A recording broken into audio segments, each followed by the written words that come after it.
Hi ಸ್ನೇಹಿತರೆ, welcome to my channel ABL ಪ್ಲೈನ್. ಈ ಬೈಕ್ನ 10 ವರ್ಷದಿಂದ ಯೂಸ್ ಮಾಡ್ತಿದ್ದೀನಿ. ಇದ್ರ ಬಗ್ಗೆ A to Z positive negative ಪ್ರತಿಯೊಂದು ನನಗೆ ಗೊತ್ತಿರೋದ್ರಿಂದ ಇದನ್ನ ನಿಮಗೆ ತಿಳಿಸ್ಕೊಡೋಣ ಅಂತ ವಿಡಿಯೋನ ಮಾಡ್ತಿದ್ದೀನಿ ಸ್ನೇಹಿತರೆ. ನೋಡಿ, ಇದು ಪ್ಲಾಟಿನಾ 100cc ಬೈಕು, 2016ನೇ ಮಾಡಲು. ನಾನು ತಗೊಂಡಾಗಲೇ 10 ವರ್ಷ ಬರ್ತು, ನಿಯರ್ಲಿ 10 ವರ್ಷ ಆಯಿತು. ನೋಡಿ, ಡಿಸೈನು ಈ ಥರ ಬರುತ್ತೆ. ಲುಕ್ ವೈಸ್ ಆಗಲಿ ಪ್ರತಿಯೊಂದು ತುಂಬ ಚೆನ್ನಾಗಿದೆ. ನನಗಂತೂ ಪರ್ಸ್ನಲಿ ತುಂಬ ಇಷ್ಟ ಈ ಬೈಕು. ಇದ್ರದ್ದು ಪಾಸಿಟಿವ್ ಬಗ್ಗೆ ಮಾತಾಡೋಣ ಸ್ನೇಹಿತರೆ. ಪಾಸಿಟಿವ್ ಏನಪ್ಪ ಇದ್ರದ್ದು ಅಂದರೆ, ಗಾಡಿ ತುಂಬ ಲೆಂತ್ ಆಗಿದೆ.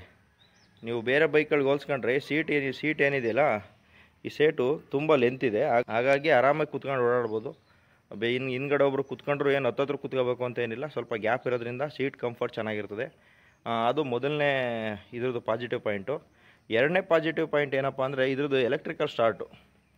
ಇದು ಡಬಲ್ ಚೋಕ್ ಇರೋದ್ರಿಂದ ನೀವು ನನಗೆ 10 ವರ್ಷದಿಂದ ನನಗೆ ಎಲೆಕ್ಟ್ರಿಕಲ್ ಸ್ಟಾರ್ಟಲ್ಲಿ ಒಂದು ಚೂರು ಪ್ರಾಬ್ಲಮ್ ಬಂದಿಲ್ಲ.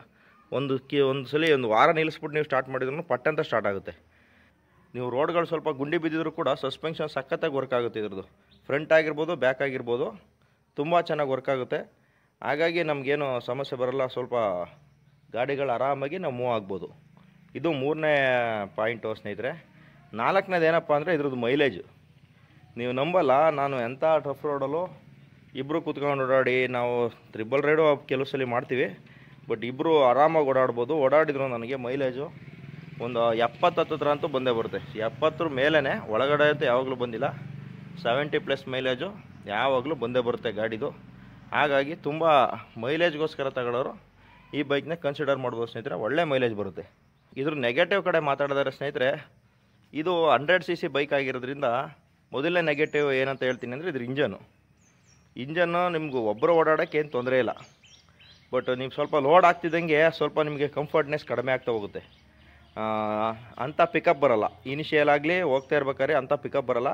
ಹಾಗಾಗಿ 100cc ಆಗಿರೋದ್ರಿಂದ ಇಂಜನ್ ಪವರ್ಫುಲ್ ಆಗಿದೆ. ಬಟ್ 100cc ಆಗಿರೋದ್ರಿಂದ ನಿಮಗೆ ಸ್ವಲ್ಪ ಇಂಜನ್ ಪವರ್ ಲಾಗ್ ಅನಿಸುತ್ತೆ. ಅದು ನೀವು ನೋಡ್ಕೊಂಡು ತಗೊಳ್ಳಿ. ನಿಮ್ಗೆ ಸೋಲೋ ಡ್ರೈವು ಒಬ್ಬರೇ ಓಡಾಡ್ತೀನಿ ಅನ್ನೋದಾದರೆ ನೀವು ಆರಾಮಾಗಿ ತಗೋಬೋದು. ಅಥವಾ ಇಬ್ಬರು ಓಡಾಡ್ತೀವಿ, ಸ್ವಲ್ಪ ಯಾವಾಗಲಾದ್ರು 3 ಜನ ಓಡಾಡ್ತೀವಿ ಅನ್ನೋದಿದ್ರೆ ದಯಮಾಡಿ ಬೇರೆ ಯಾವ್ದಾದ್ರು 110 125 ಕನ್ಸಿಡರ್ ಮಾಡಿ. ಇದನ್ನ ಕನ್ಸಿಡರ್ ಮಾಡಬೇಡಿ ಅಂತ ಹೇಳ್ತೀನಿ. ಇದು ಮೇಜರ್ ಇದ್ರ ಇಂಜನ್ನು ನೆಗೆಟಿವ್ ಪಾಯಿಂಟ್ ಇದಕ್ಕೆ. ಮತ್ತು ಎರಡನೇ ನೆಗೆಟಿವ್ ಪಾಯಿಂಟ್ ಏನಪ್ಪ ಅಂತ ಅಂದರೆ, ಗಾಡಿ ತುಂಬ ಲೈಟ್ ವೆಯ್ಟ್ ಸ್ನೇಹಿತರೆ.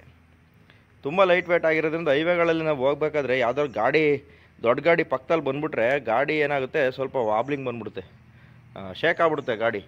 ಹಾಗಾಗಿ ತುಂಬ ಲೈಟ್ ವೆಯ್ಟ್ ಆಗಿರೋದ್ರಿಂದ, ಮೈಲೇಜ್ ಪರ್ಪಸ್ಸಿಗೆ ಮಾಡಿರ್ತಾರೆ, ಲೈಟ್ ವೆಯ್ಟ್ ಇರ್ತದಲ್ಲ, ಹಾಗಾಗಿ ಈ ಗಾಡಿ ಏನಾಗುತ್ತೆ ನಿಮಗೆ ಸ್ವಲ್ಪ ಗಾಳೀಲಿ ತೇಲ್ದಂಗೆ ಅಂತ ಅನುಭವ ಆಗುತ್ತೆ. ಹಾಗಾಗಿ ಅದು ಸ್ವಲ್ಪ ನೀವು ನೋಡ್ಕೋಬೇಕು. ಅದು ಇದ್ರದ್ದು ಎರಡನೇ ನೆಗೆಟಿವ್ ಪಾಯಿಂಟ್ ಅಂತ ನಾನು ಹೇಳ್ತೀನಿ. ಇಲ್ಲಾಂದರೆ ಚೆನ್ನಾಗಿದೆ ಗಾಡಿ, ಸ್ವಲ್ಪ ವೆಯ್ಟ್ ಇರಬೇಕಾಯಿತು. ವೆಯ್ಟ್ ಇಲ್ಲ ಅಂದರೆ ಏನಾಗುತ್ತೆ, ಗಾಡಿ ಹೈವೇಲಿ ಹೋಗ್ಬೇಕಾದ್ರೆ ಸೋಲೋ ಹೋಗ್ತಿದ್ರೆ ಏನಾಗಲ್ಲ.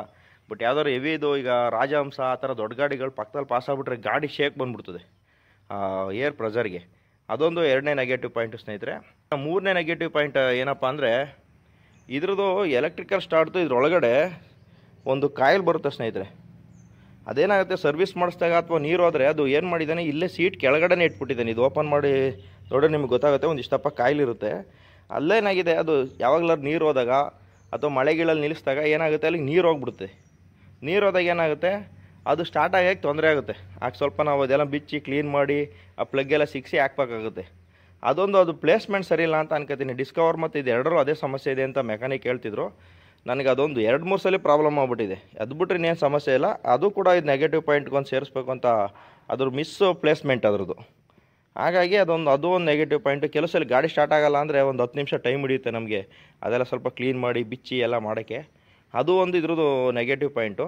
ನಾಲ್ಕನೇ ನೆಗೆಟಿವ್ ಪಾಯಿಂಟ್ ಏನಪ್ಪ ಅಂದರೆ, ನೋಡಿ, ಇದು ಶಾಕ್ ಅಬ್ಸರ್ ಇದೆಯಲ್ಲ, ಇದು ನಾನು ಹೊಸ್ದಾಗಿ ಈಗ ನಂದಾಗಲೇ 10 ವರ್ಷ ಆಗ್ತಾ ಬಂತು. ನಾನು ಆವಾಗಿನ ಚೇಂಜ್ ಮಾಡಿಸ್ತಿಲ್ಲ, ಈಗ ಲಾಸ್ಟ್ ಮಂತ್ ಚೇಂಜ್ ಮಾಡಿಸಿರೋದು. ಇದು ಏನಾಗುತ್ತೆ, ಶಾಕ್ ಅಬ್ಸರು ತುಂಬ ವೀಕ್ ಆದಾಗ, ಗುಂಡಿಲೆಲ್ಲ ಹೋದಾಗ ಸಖತ್ತು ಸೊಂಟ ನೋವು ಬರುತ್ತೆ ನಿಮಗೆ. ಗುಂಡಿ ಇಳಿದಾಗೆಲ್ಲ ಜಾಸ್ತಿ ಶೇಕ್ ಆಗುತ್ತೆ ಗಾಡಿ. ಆ ಥರ ಇದ್ದಾಗ ನೀವು ಚೇಂಜ್ ಮಾಡ್ಕೋಬೇಕು. ಅದು ನೆಗೆಟಿವ್ ಅಂತ ಹೇಳಕ್ಕೆ ಬರೋಲ್ಲ. ಎಲ್ಲ ಬೈಕ್ಗಳಲ್ಲಿ, ಗಾಡಿಗಳಲ್ಲಿ ಅದೊಂದು ಇರ್ತದೆ. ನೀವೊಂದು ಮಿನಿಮಮ್ 3-4 ವರ್ಷಕ್ಕಾರು ಒಂದು ಸಲ ಚೇಂಜ್ ಮಾಡಿಸ್ಕೋಬೇಕು. ನೋಡಿ, ನಾನು ಲೋಕಲ್ ಇದ್ರಲ್ಲಿ ಹಾಕ್ಸಿದ್ದು, ನಮ್ಮ ಮೆಕ್ಯಾನಿಕ್ ಹೇಳಿದ್ರು ತುಂಬ ಚೆನ್ನಾಗಿದೆ ಅಂತ. ಹಾಗಾಗಿ ಅದು ಹಾಕ್ಸಿದ್ದೀನಿ. ಅದು ನೆಗೆಟಿವ್ ಅಂತ ಹೇಳಕ್ಕೆ ಬರೋಲ್ಲ. ಅದನ್ನು ಕೂಡ ನಾವು ನೋಡ್ಕೋಬೇಕಾಗುತ್ತೆ. 3-4 ವರ್ಷಕ್ಕೊಂದ್ಸಲಿ ನೀವು ಶಾಕ್ ಅಬ್ಸರ್ನ ಚೇಂಜ್ ಮಾಡ್ಕೊಂಡ್ರೆ ನಿಮ್ಮ ಬಾಡಿ ಹೆಲ್ತ್ ಕೂಡ ಚೆನ್ನಾಗಿರ್ತದೆ ಅಂತ ಹೇಳ್ತಾ, ಇದಾಗಿತ್ತು ನನ್ನ 10 ವರ್ಷದ ಅನುಭವದಲ್ಲಿ ನನ್ನ ಈ ಗಾಡಿ ಬಗ್ಗೆ ರಿವ್ಯೂ ಮಾಡೋಣ ಅಂತ ಈ ವಿಡಿಯೋನ ಮಾಡ್ತಿರೋದು ಸ್ನೇಹಿತರೆ. ನಿಮಗೆಲ್ಲ ಇಷ್ಟ ಆಗಿದೆ ಅಂತ ಭಾವಿಸ್ತೀನಿ.